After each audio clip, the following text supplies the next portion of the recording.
ఇది వచ్చేసి గూఢచారి వ్యవస్థ, ఇంటెలిజెన్స్ నెట్వర్క్ అంటే ఏంటి అనేది తెలుసుకుందాం.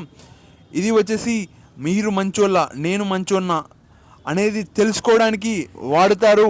ఏ మనిషి అయినా నీ గురించి తెలుసుకోవాలనుకుంటే నీ పక్కల వాళ్ళని అడుగుతారు. అలానే ఈ గూఢచారి వ్యవస్థ కూడా నడుస్తుంది. రాజుల కాలం నుంచి ఉంది ఈ గూఢచారి వ్యవస్థ. ఇది వచ్చేసి పబ్లిక్ ఒపీనియన్ తీసుకోవడం జరుగుతుంది.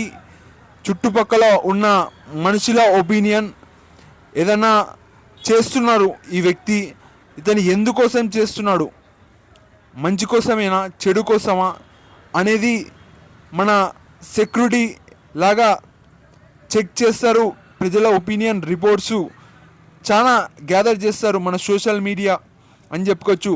ఇతను ఎక్కడెక్కడి నుంచి వచ్చాడు అంటే వేరే ప్రాంతం నుంచి వచ్చింటే అక్కడ కూడా తెలుసుకుంటారు ఇతని మైండ్ సెట్ ఏంది, ఓకే ఇతను ఏం చేయాలనుకుంటున్నాడు, ఇవన్నీ తెలుసుకుంటారు.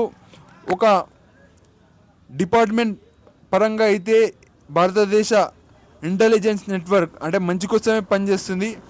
ఇప్పుడు చూస్తే మోడీ గారిని అటాక్ చేయడానికి చూశారు ఒక వ్యక్తి.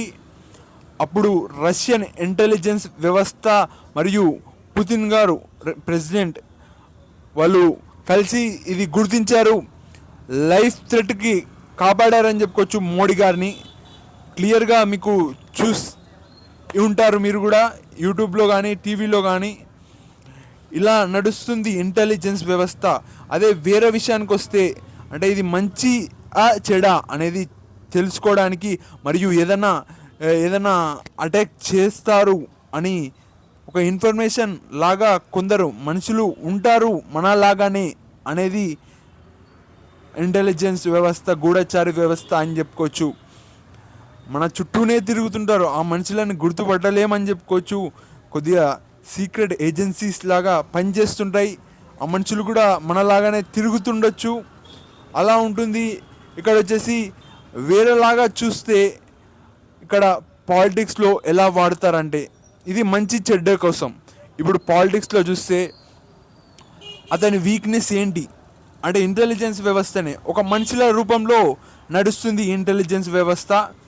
అంటే వాళ్ళ రాజా పాలిటిక్స్ కోసం వాడతారని చెప్పుకోవచ్చు.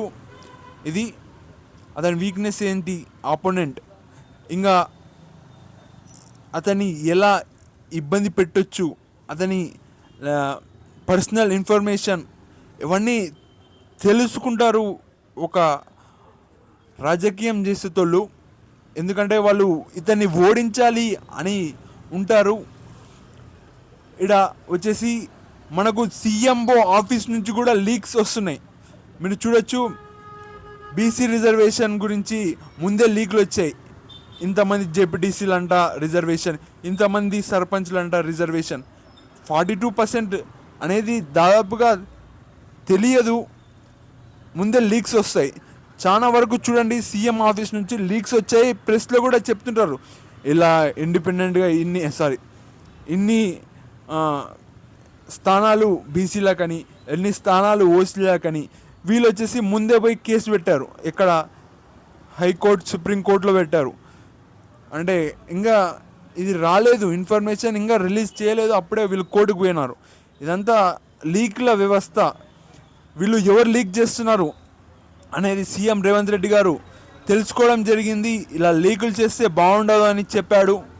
ఇది చాలా హ్యాపీ. ఒక రాజ్యం బాగుండాలంటే ఇలాంటి మంచి పనులు చేసేటప్పుడు లీక్స్ ఇస్తుంటారు వేరే స్వార్థాల కోసం. ఈ ఇంటెలిజెన్స్ వ్యవస్థ ఎవరైనా తప్పుడు పని చేస్తున్నారా, దేశానికి ద్రోహం చేస్తున్నారా అనేది చెక్ చేస్తూ ఉంటారు. ముఖ్యంగా పెద్ద మనుషుల గురించి తప్పకుండా మామూలుగా లీడర్స్ కానీ లేకపోతే వేరే భారతీయ ఇంటెలిజెన్స్ వ్యవస్థ కానీ తప్పకుండా చెక్ చేస్తుంది. కాబట్టి నేను ఏం చెప్తున్నానంటే ఎంత వీలైతే అంత మీరు ట్రాన్స్పరెంట్గా ఉండండి. అంటే ఏ విధంగా చెక్ చేస్తే మనం క్లియర్గా చెప్పాలి ఈ మనిషి ఎలాంటోడు అంటే ఓకే ఇలాంటోడు అనేది క్లియర్గా ఎలాంటి తప్పు లేకుండా ఉంటే తప్పకుండా ఈ సమాజంలో బతకడానికి ఇబ్బంది ఏమి కాదు. మంచిగా ఉంటే కూడా ఇబ్బందులు వస్తున్నాయి. కాబట్టి మనం మంచిగానే ఉండాలి. మన రాజ్యాంగం కూడా ఏం చెప్తుందంటే నువ్వు ఎలాంటి తప్పు చేయకు, మంచిగా ఉండు అని చెప్తుంది. కాబట్టి ట్రాన్స్పరెంట్గా ఉంటే మంచిది. ఇప్పుడు వచ్చేసి ఈ ఇన్ఫర్మేషన్ అనేది ఎందుకు వాడతారు పాలిటిక్స్లో? పవర్ కోసం వాడతారు. ఇది ఇంటెలిజెన్స్ వ్యవస్థ అంటే.